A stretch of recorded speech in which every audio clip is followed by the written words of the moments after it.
అందం, ఆరోగ్యం, ఆత్మవిశ్వాసం అనూస్తో సాధ్యం. ట్రాన్స్ఫర్మేషన్ సర్వీసెస్ పైన flat 50% discount. Anu's since 1982.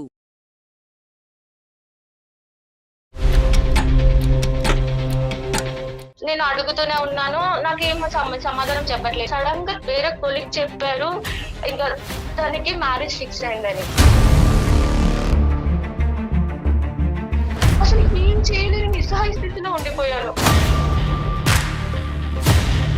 Maybe ఇంకా తనకి నేను బోర్ కొట్టేసానేమో సార్.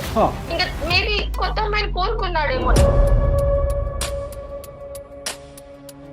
వాళ్ళు ఒత్తిడి పెట్టారు, వీళ్ళు ఒత్తిడి పెట్టారు కాబట్టి మన ప్రేమ ఎంత గొప్పదైనా కూడా ఈ రోజు ప్రేమను త్యాగం చేసి నేను పెళ్లి చేసేసుకుంటాననే వన్ వే ట్రాఫిక్ కుదరదమ్మా.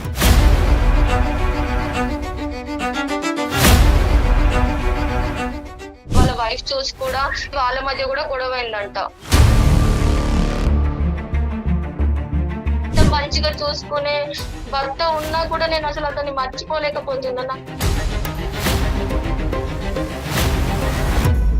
జస్ట్ ఒక ఫ్రెండ్ గా మాట్లాడాలని. ఫ్రెండ్ అమ్మా, అతనికి పెళ్ళి వెళ్ళిపోతే అతనిలోనే ఫ్రెండ్షిప్ చూసుకోవాలా నువ్వు? ఆ అబ్బాయి నన్ను మోసం చేశాడు అని అంటున్నావు. అన్యం పుణ్యం జరిగినటువంటి మీ భర్తను పుణ్యం ఇది మోసం కాదా? ఈ జ్ఞాపకాలు మీరు సరిగ్గా తుడుచుకోకపోవటం వల్ల వేరే వాళ్ళు ఎందుకు బాధితులు అవ్వాలి?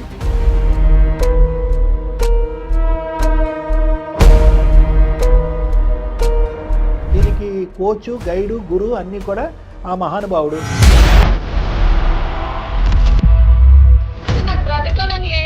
ఈ కథ విని విని విని నేను 20 years లో అసలు నాకే అర్థం కావట్లేదమ్మా.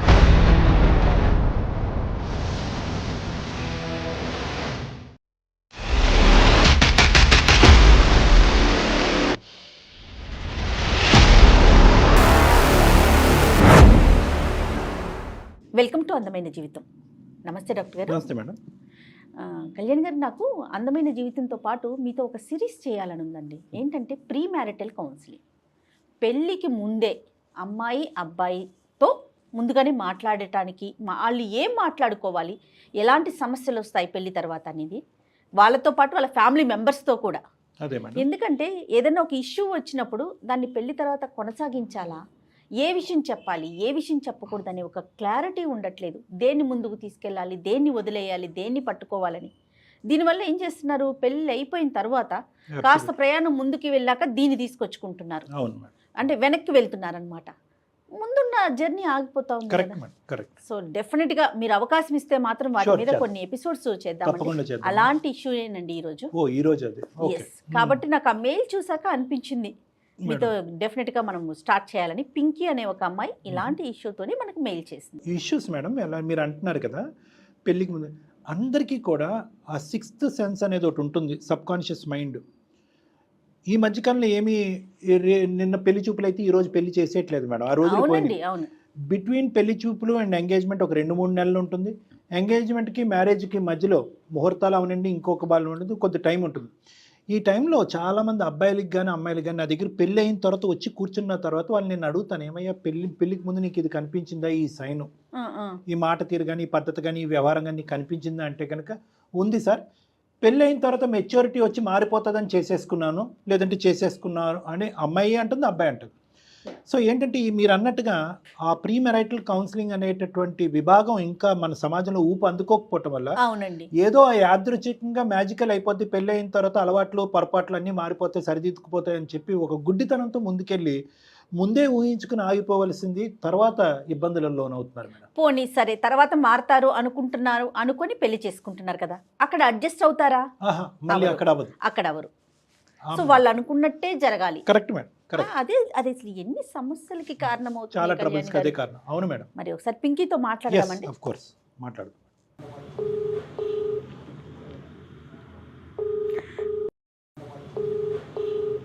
హలో, నమస్తే అండి పింకీ గారా? అవునా మీరు? నేను జయానండి, సుమన్ టీవీ అందమైన జీవితం ప్రోగ్రామ్ నుంచి కాల్ చేస్తున్నాను. నాతో పాటు డాక్టర్ కళ్యాణ్ చక్రవర్తి గారు ఉన్నారు. మీరు ఎస్. నమస్తే అమ్మా. నమస్తే సార్, బాగున్నారా సార్? బాగున్నానమ్మా. చెప్పమ్మా, నీ సమస్య ఏంటమ్మా? నా పేరు పింకీ సార్. నేను ప్రెజెంట్ హౌస్ వైఫ్ సార్. ఓకేనమ్మా. మా ఆయన సాఫ్ట్వేర్ జాబ్ చేస్తారు. నా లైఫ్ అంతా హ్యాపీగానే ఉంది. ఎన్ని సంవత్సరాలు అవుతుందమ్మా పెళ్ళయ్యి? 2 years అవుతుంది మ్యామ్. ఓకే. చెప్పండి అమ్మా. నేను మీకు మెయిల్ చేసింది ఎందుకంటే యాక్చువల్లీ నేను పాస్ట్ లో నాకు బీటెక్ అయిపోయాక నేను ఒక అబ్బాయిని లవ్ చేశాను సార్. నేను జాబ్ చేస్తున్నాను బెంగళూరులో, నాకు జాబ్ వచ్చింది. నేను అక్కడ జాబ్ చేస్తున్నప్పుడు అతను నాకు కొలీగ్ అన్నమాట. So okay. నాకు అతని బిహేవియర్ అంటే కొంచెం నచ్చి అంతా కలిసి వర్క్ చేస్తుంటాం కదా, కొలీగ్ అన్ని చూసి ఫస్ట్ నేనే లవ్ చేశాను. ఓకే, మీరే ప్రపోజ్ చేశారు. నేనే ప్రపోజ్ చేశాను మ్యామ్. ప్రపోజ్ చేశాక ఆయన కూడా యాక్సెప్ట్ చేశారు. ఓ. మా రిలేషన్ అలా ఒక మ్మ్. 4 years అలా కొనసాగింది మ్యామ్. మ్మ్. అండర్స్టాండింగ్ గా అన్ని కలిసి బాగుండేవాళ్ళం. ఓకే. అంటే తనని ఇంకా డీప్ గా లవ్ చేశాను మ్యామ్. అతను కూడా నన్ను డీప్ గా లవ్ చేశాడనే నేను అనుకున్నాను. అండర్స్టాండ్. తనే నాకు సర్వస్వం అనే నేను అనుకున్నాను. ఓకే. 4 years మా రిలేషన్ తర్వాత సడన్ గా కొంచెం నన్ను అవాయిడ్ చేస్తున్నాడా, కొంచెం దూరం పెడుతున్నాడా, నేను బోర్ కొట్టేశానా అని నాకు డౌట్ వచ్చింది. ఇంకా నేను అంటే కొంచెం అవాయిడ్ చేయడం కానీ, మెసేజెస్ కానీ, కాల్స్ కానీ రిప్లేస్ లేట్ గా ఇవ్వడం కానీ, అంతకు ముందు ఉన్నట్టు నాతో బిహేవ్ చేయకపోవడం. నేను అడుగుతూనే ఉన్నాను, నాకేం సమాధానం చెప్పట్లేదు. సడన్ గా వేరే కొలీగ్ చెప్పారు ఇంకా తనకి మ్యారేజ్ ఫిక్స్ అయిందని. అసలు నాకు మైండ్ లాస్ట్ అయింది. అసలు నేను ఇంత లవ్ చేశాను, అసలు నాకు ఒక్క మాట కూడా చెప్పకుండా ఏంటి నన్ను అవాయిడ్ చేస్తున్నాడని నాకు డౌట్ వస్తుంది. కానీ నాకు ఏం చెప్పలే. అసలు ఇంకా నాకు ఏం చేయాలి అని నేను తనకి కాల్ చేశాను, రెస్పాండ్ కాలేదు. ఇంకా నేను కంటిన్యూగా చేస్తే తర్వాత రెస్పాండ్ అయ్యి లేదు మా ఫ్యామిలీ వాళ్ళు ఇలా నన్ను ఫోర్స్ చేశారు, నీకు నాకు చెప్పే టైం కూడా లేదు, నాకు ఇలా మ్యాచ్ ఫిక్స్ అయిపోయింది అనేసి అన్నారు. సో ఓకే, సో మీకు ఎవరైతే మధ్యలో ఫ్రెండ్ చెప్పాడో అది నిజమే. నిజమే. ఇంకా మ్యారేజ్ ఫిక్స్ అయింది. అసలు నేను అప్పుడు ఏం చేయాలి? అట్లీస్ట్ నాకు ముందు తెలిసినా కూడా నేను ఏదో ఒక డెసిషన్ తీసుకునేదాన్నేమో. ఓకే. మా ఇంట్లో మాట్లాడడం గానీ, అతని ఇంట్లో ఒప్పించడం గానీ అతను చేస్తాడు అనుకున్నా. అన్ని హోప్స్ పెట్టుకొని ఉన్న నేను సడన్ గా అతనే నన్ను నీకు ఇంకా కుదరదు, నా వల్ల కాదు, ఇంట్లో ఫోర్స్ వల్ల నేను ఇలా చేయాల్సి వచ్చిందని అతనే మాట్లాడితే ఇంకా నేను అసలు ఏం చేయలేని నిస్సహాయ స్థితిలో ఉండిపోయాను. నా పరిస్థితి ఎలా ఉంటది? ఇన్ని రోజులు మేము కలిసి ఉన్నాం, అతని మీద నేను ఎన్ని సో హోప్స్ అతనికి ఇంకేం వేరే పెట్టుకున్నాను. గర్ల్ ఫ్రెండ్ కానీ ఇంకొక పద్ధతి ఏమీ లేదమ్మా. లేదు, అరేంజ్ మ్యారేజ్ అని చెప్పారు. Right, okay, got it. తర్వాత ఏమైందమ్మా? నెక్స్ట్ ఏంటి? నాకు సపోర్ట్ ఉన్న అతనే నాకు అలా డెసిషన్ తీసుకున్నాక నేను ఇప్పుడు ఒకవేళ నేను ఏమైనా చేసినా కూడా మా పేరెంట్స్ పరువు పోతుంది, నా పరువు పోతుంది ఒక ఆడపిల్లగా సొసైటీలో. మళ్ళీ ఇప్పుడు అటు ఒక ఆడపిల్ల జీవితం 2 రోజుల్లో పెళ్ళి అంటున్నారు. నేను ఆ సిచ్యువేషన్ ఇంకా నేను ఏం చేయాలి? సింగిల్ గా ఇంకా నేను ఏం కానీ చేయలేకపోయాను. నీకు సమాధానం చెప్పాలి కదమ్మా. నేను అనేది ఏంటంటే ఓకే, ఒక వేరే అటువైపు ఒక ఆడపిల్ల ఉంది, ఇంకో 2 రోజుల్లో పెళ్ళి, పరువు తీయకూడదు, పరువు ప్రతిష్ట అని ఆలోచించావు. కానీ ఇక్కడ ఎంత తల్లిదండ్రులు ఒత్తిడి పెట్టినా కూడా అతనికంటూ ఒక మనసు ఉంటుంది, నీకంటూ కొన్ని ప్రామిసెస్ చేసి ఉంటాడు కదా. ఆ ప్రామిసెస్ ఏంటి, ఆ మనసుని తీసుకెళ్ళి ఎందుకు పక్కన పెట్టాడు అనేది నీకు సరైన సమాధానం చెప్పకుండా 2 రోజుల్లోనే పెళ్ళి అని చెప్పి అతను నిలదీయాలి కదమ్మా. ఇప్పుడు తను కొన్ని రోజులుగా నన్ను దూరం పెట్టడంతోనే మేబీ ఇంకా తనకి నేను బోర్ కొట్టేసానేమో సార్. ఇంకా మేబీ కొత్త అమ్మాయిని కోరుకున్నాడేమో. నాకు ఫస్ట్ నుంచే డౌట్ వస్తుంది. అది నాకు మెల్లిమెల్లిగా నాకు క్లారిఫై అయింది. నేను అనేది ఏంటంటే అమ్మా, సహజ సిద్ధంగా మన గడపకు వస్తూ ఉంటాయి ఇటువంటిది, మన క్లినిక్ వరకు వస్తూ ఉంటాయి ఈ సమస్యలు. వాళ్ళు ఒత్తిడి పెట్టారు, వీళ్ళు ఒత్తిడి పెట్టారు కాబట్టి మన ప్రేమ ఎంత గొప్పదైనా కూడా ఈ రోజు ప్రేమను త్యాగం చేసి నేను పెళ్లి చేసేసుకుంటాననే వన్ వే ట్రాఫిక్ కుదరదమ్మా. ప్రేమించుకున్నప్పుడు ఇద్దరు ప్రామిస్ చేసుకున్నారు, ఎంత దూరం అయినా కూడా ఫైట్ చేస్తామని నిర్ణయించుకున్నారు, ఇరువైపుల తల్లిదండ్రులు ఒప్పిస్తామని ఒప్పుకున్నారు.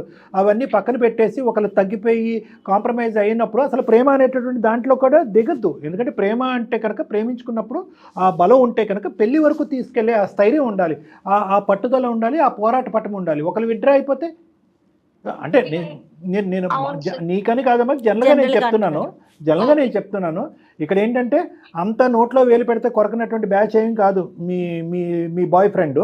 అతను ఏంటంటే కనుక ప్రేమిద్దాం, ప్రేమలో కొంతకాలం కొనసాగిద్దాం, తల్లిదండ్రులు ఏమైనా థ్రెట్ చేసి బలవంతం పెడితే కనుక విత్డ్రా అయిపోదాం, ఈ అమ్మాయికి సింపుల్గా వెళ్ళి చెప్తావు నువ్వు నా మనసులో ఎప్పటికీ ఉంటావు, కానీ మా తల్లిదండ్రులు ఏదైనా అయిపోతారనే భయంతో నేను అటువైపు పెళ్లి చేసుకున్నాననే ఈ కథ విని నేను 20 yearsలో అసలు నాకే అర్థం కావట్లేదమ్మా. సార్ ఇక ఫస్ట్ నుంచి నేనే లవ్ చేశాను కదా సార్, నేనే అతి ప్రేమ చూపించేదాన్ని.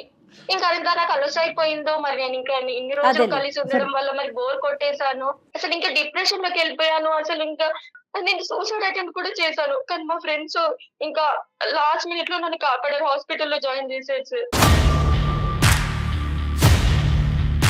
ఓకే, ఇంకా అంతవరకు నేను ఇక ఆ టైంలో నేను అసలు జాబ్ మీద కూడా కాన్సన్ట్రేట్ చేయలేకపోయాను. ఇంకున్న జాబ్ కూడా పోయింది. ఇదంతా జరిగి ఎంతకాలం అయిందమ్మా పింకీ? అంటే అతని పెళ్లి అవటం నువ్వు ఇదంతా ఒక 4 years అవుతుంది. 4 years అయింది. ఓకే, అబ్బాయిని ఎప్పుడైనా ఫోన్ చేసి అడిగావా? ఏరా బాబు ఇంత అన్యాయం చేశావు కదా, నీ వరకు నువ్వు సుఖంగానే ఉన్నావు అని అడిగావా? ఇంకా జరిగిన దానికి మనం ఏం చేయలేము, జస్ట్ ఫ్రెండ్స్ లాగా మాట్లాడుకుందామని చెప్పేసాడు సార్. అని కౌన్సిల్ చేసేసాడు. ఓకే, ఆ. రైట్. ఓకే, తర్వాత ఏమైందమ్మా నీ పరిస్థితి? ఇంకా నేను అక్కడ ఉండలేక నేను ఇంటికి వచ్చేసాను సార్. ఇంకా అయితే ఇంట్లో అమ్మ వాళ్ళు కూడా మ్యారేజ్ చేస్తాము అనేసి అంటే నాకు కొంచెం టైం కావాలని అడిగాను సార్. ఓకే, ఇంకా కొంచెం టైం ఇచ్చి చూడండి నేను చేసుకుంటాను అనేసి అంటే వాళ్ళు మ్యాచెస్ చూసారు సార్. ఓకే. ఇంకా ఒక మ్యాచ్ వచ్చింది, అబ్బాయి కూడా బాగున్నాడు, అతను సాఫ్ట్వేర్ జాబ్ చేస్తారు. ఎంత గ్యాప్ వచ్చిందమ్మా? అంటే నువ్వు తేరుకోవడానికి ఎంత టైం పట్టింది? అతను పెళ్లి చేసుకున్న మీ బాయ్ ఫ్రెండ్ పెళ్లి చేసుకున్న ఎంత కాలం తర్వాత మీరు పెళ్లి చేసుకున్నారు? 1.5 year తర్వాత నేను చేసుకున్నాను సార్. మంచివాడే అనిపించింది, జాబ్ ఉంది, నా పాస్ట్ ఇది, నేను ఇట్లా జాబ్ చేస్తున్నప్పుడు ఒక అబ్బాయిని లవ్ చేశాను అని నేను జెన్యున్ గా చెప్పేసాను సార్.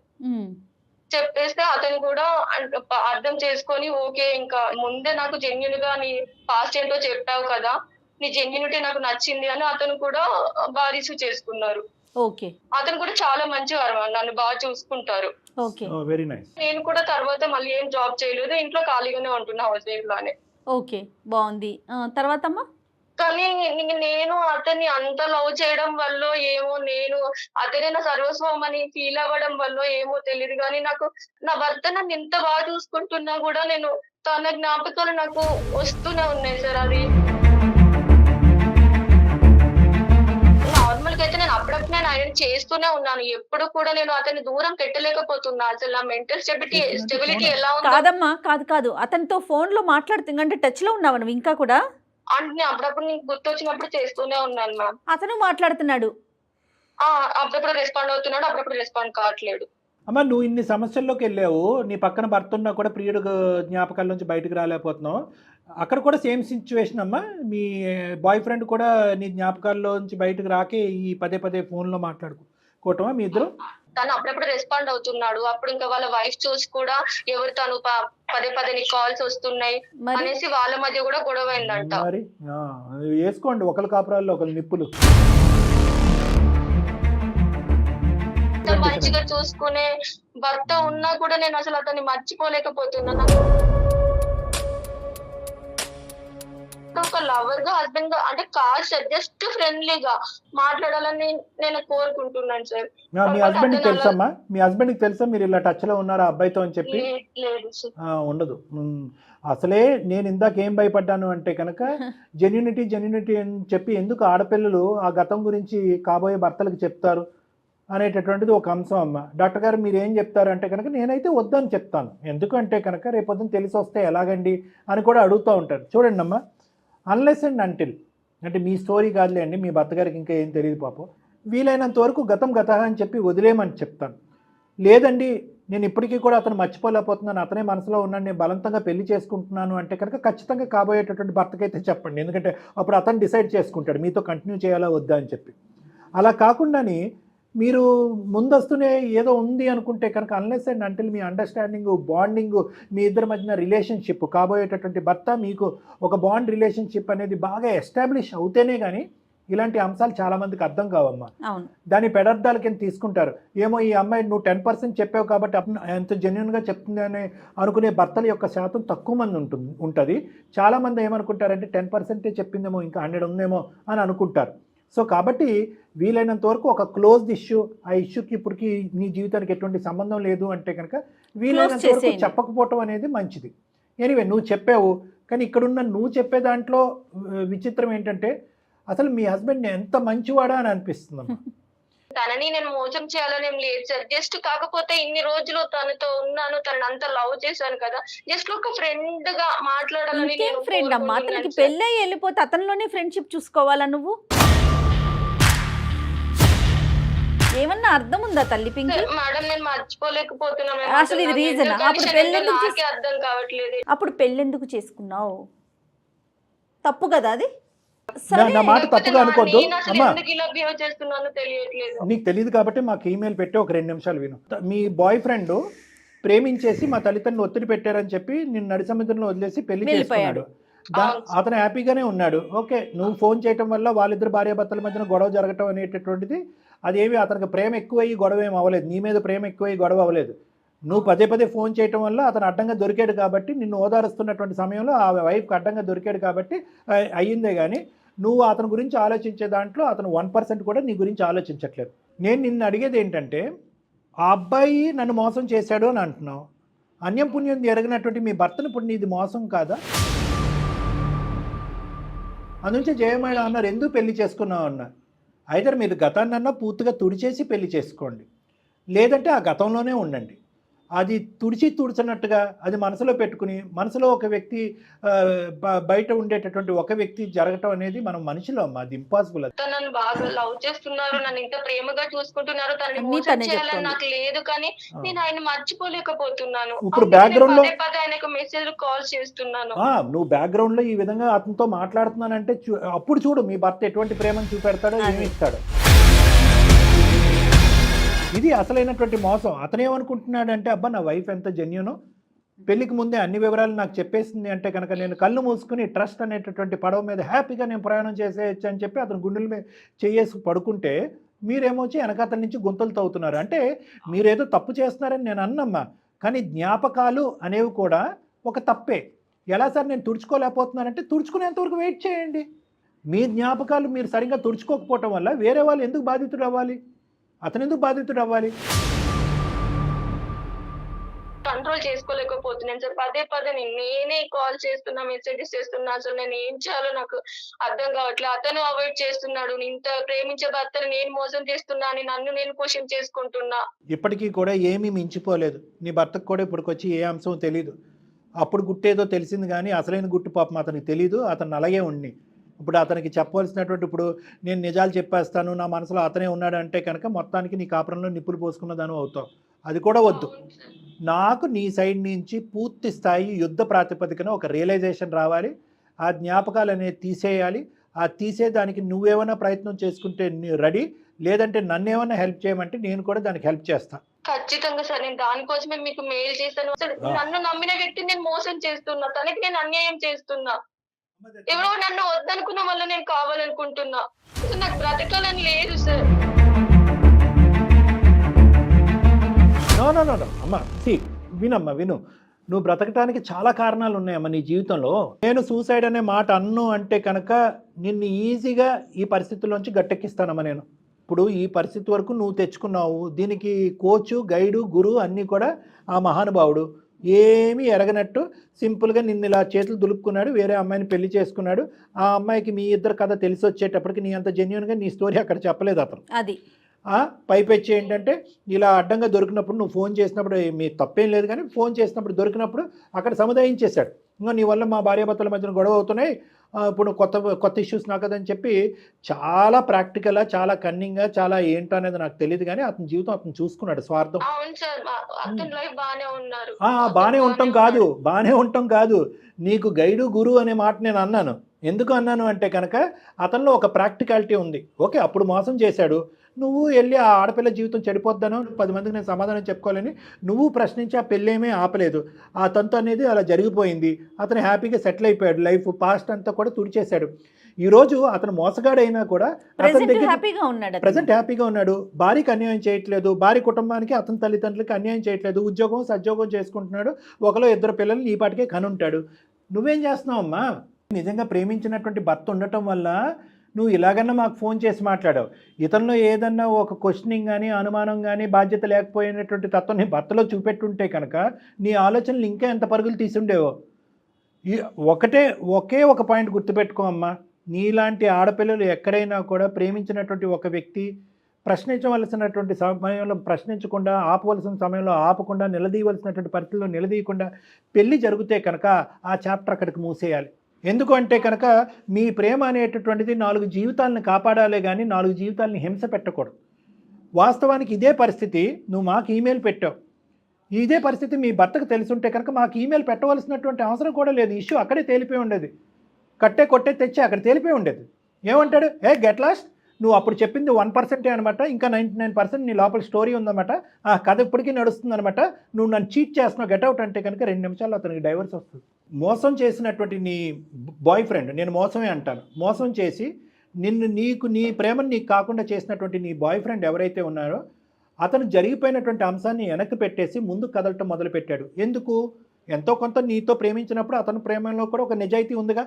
మరి వాస్తవానికి అతను కూడా నిన్ను మర్చిపోకుండా కళ్ళు మూసుకొని పింకీ పింకీ పింకీ అని తలుచుకోవాలిగా.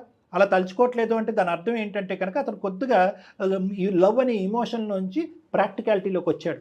ఇప్పుడు ఆ ప్రేమను స్మరించుకుంటూ ఆ ప్రేమను ఊహించుకుంటూ అటువైపు భార్యను ఇబ్బంది పెట్టి పుట్టినటువంటి బిడ్డను ఇబ్బంది పెట్టి ఇటువైపు నిన్ను ఇబ్బంది పెట్టి ఏదో ఒక సమయం సందర్భంలో మీ భర్త పక్కన ఉన్నప్పుడు నీకు ఐ కాంట్ ఫర్గెట్ యూ అని నీకు ఒక మెసేజ్ పంపిస్తే నీ కాపురం చెడగొట్టినాడు అవ్వకుండా అతని పనేదో అతను చూసుకుంటున్నాడు, నీ పనేదో నిన్ను చూసుకోమంటున్నాడు. అతని దగ్గర నుంచి నువ్వు నేర్చుకో. డాక్టర్ కళ్యాణ్ చక్రవర్తి నీకు కౌన్సిలింగ్ ఇవ్వక్కర్లేదు, జయ మేడం నీకు నీతి మాటలు చెప్పక్కర్లేదు. అక్కడే ఉంది example. Learn to move on, live practically. నీకు ఉండలేకపోతున్నావు అంటే నువ్వు రిటైర్మెంట్ తీసుకున్నావు. నువ్వు నీకు ఉండేటటువంటి ఆశయ సాధన గురించి కానీ నీ గమ్యాల వైపు పయనం చేయటం అనేది అయిపోయి ఈ ప్రేమతోనే ఫుల్ స్టాప్ కామా పెట్టేసి ఆ మనిషి గురించే భజన చేస్తున్నావు. ప్రేమ అనేటటువంటిది జీవితంలో ఒక అంశం మాత్రమే. ప్రేమించినటువంటి అబ్బాయిని పెళ్లి చేసుకోవాలని అనుకోవటం ఒక అంశం మాత్రమే. అదే జీవితం కాదు. ఒకప్పుడు ఏదన్నా ఒక అంశం వల్ల ఒక సందర్భంలో అది బెడిసికొడితే కనుక learn to move on for other reasons. కారణాలు ఉన్నాయి మీ జీవితంలో ముందుకెళ్ళటానికి. కాదు డాక్టర్ గారు, అదర్ రీజన్ అని కానీ మళ్ళీ ఇంకొక పెళ్లి చేసుకోవడం కాదు తల్లి. నీ కెరియర్ ని కొనసాగించు, చదువును కొనసాగించు, మీ అమ్మ నాన్నని సుఖపెట్టు. వాళ్ళ ఆశయాలు ఇప్పుడు ఇదే అంశం మీ పేరెంట్స్కి తెలిసినా మీ భర్తకు తెలిసినా ఎటువంటి పరిస్థితి వస్తుంది? ఆ పరిస్థితిని రాకముందే ఊహించుకుని నిన్ను సముదాయించుకో, నిన్ను సెల్ఫ్ కౌన్సిల్ చేసుకో, వేరే వాటి వైపు నీ మైండ్ డైవర్ట్ చేసుకో. హాబీస్లోకి వెళ్ళు, వేరే ఇంట్రెస్ట్లోకి వెళ్ళు. ఎవరైనా కానీ నీకు ఒక నమ్మకమైనటువంటి ఫ్రెండ్ ఉంటే కనుక వాళ్ళతో మాట్లాడు. ఇదే ఆలోచన పదే వచ్చి నన్ను తినేస్తుంది. మొగుడు ఒక పక్కన ఉంటే కనుక ప్రియుడు గురించి నేను తెలియకుండానే ఆలోచిస్తున్నాను, నా మైండ్ అక్కడి వరకు వెళ్ళిపోతుంది ఏమన్నాడంటే కనుక వాళ్ళని నీకు కౌన్సిల్ చేస్తారు. ముందు అర్జెంటుగా ఎక్కడైనా ఒక జాబ్కి జాయిన్ అవ్వు, ఇంకా అర్జెంటుగా వెరీ అర్జెంటుగా డాక్టర్ కళ్యాణ్ చక్రవర్తి గారిని కలువు. ఏం డాక్టర్ గారు? అంతే మేడం, మీరు చెప్పింది ఏంటంటే మేడం, ఇప్పుడు డిప్రెషన్ అంటే కనుక చాలామంది తప్పుగా అనుకుంటారు. కానీ నీలాంటి పరిస్థితుల్లో ఉన్న వాళ్ళకి వచ్చేటటువంటి ఒక దురదృష్టకరమైన మానసిక పరిస్థితి ఏంటంటే అది డిప్రెషన్. ఆ డిప్రెషన్ అనేది ఒక ఇమోషన్, దాంట్లో లాజిక్ ఉండదు. ఎప్పుడు కూడా అది అలా మబ్బులా కమ్మేస్తూ ఉంటుంది. ఒకే ఆలోచన చుట్టూ పదే తిరుగుతూ ఉంటుంది. ఆ ఆలోచన తీసేద్దామన్నా తీయలేం. ఒక పక్క నుంచి జీవితం అన్యాయం అయిపోతుంది, అటువైపు వాళ్ళు అన్యాయం అయిపోతున్నారన్న ఆలోచన తీయలేం. నిద్రపోనివ్వదు, తిండి తినేవ్వదు, వేరే పనులు చేసుకునేవ్వదు, వేరే వాటి మీద దృష్టి పెట్టనివ్వదు. ఎప్పుడు మనసు భారంగా ఉంటుంది. ఇటువంటి పరిస్థితుల్లో ఏంటంటే నీలాంటి ఆడపిల్లలు మా వరకు ఫోన్ చేశారు, కానీ చాలామంది ఆడపిల్లలు వేరే తప్పటడుగులు వేస్తూ ఉంటారు. ఐదర్ ఇంట్లోంచి పారిపోవటం కానీ, చనిపోవటం కానీ, ఆ పాత ప్రియుడితో ఇంట్లోంచి వెళ్ళిపోవటం కానీ, ఇలాంటి రకరకాల పిచ్చి పనులు చేస్తూ ఉంటారు. ఇవన్నీ డిప్రెషన్. సో నేను మేడం నా దగ్గరికి ఎందుకు రమ్మంటున్నారంటే మీ మనసులో ఉండేటటువంటి ఆలోచనలు ఏ పద్ధతిలో తీసేయాలనే కౌన్సిలింగ్ చేయగలిగే కెపాసిటీ నాకు ఉంది. ఒకప్పుడు మానసికంగా మీరు డిప్రెషన్లో ఉంటే కనుక ఆ డిప్రెషన్ క్లియర్ చేస్తే కనుక మీరు హ్యాపీ, మీ భర్త హ్యాపీ, అతను ఎవరైతే ఉన్నాడో అతని జీవితం అతను చూసుకుంటాడు. ఓకేనా పింకీ? అన్నీ నీకు తెలుసు కానీ నువ్వు అమలు చేయలేకపోతున్నావు. చాలా అర్జెంటుగా నా కాల్ కట్ అయిన వెంటనే నువ్వు ఒక్కసారి డాక్టర్ గారితో మాట్లాడదు కానీ ఆయన టైం ఇచ్చిన వెంటనే కలుద్దు కానీ. Right? Okay Pinky, all the best నానా. God bless you. Take care. Bye. Kalyan garu, నేను ఎందుకు కొనసాగించలేదంటే ఆ పిల్లకి తెలుసు తను చేసేది తప్పని తెలుసు, బయటికి రాలేకపోతుంది. దానికి మీలాంటి ఎక్స్పర్ట్స్ సలహాలు కావాలి. డెఫినెట్గా ఒకసారి మాట్లాడుతుడు కానీ దాన్ని బట్టి మనం పింకీని బయటకు తీసుకు. 100%. నమస్తే. Thank you Jagan. నమస్తే.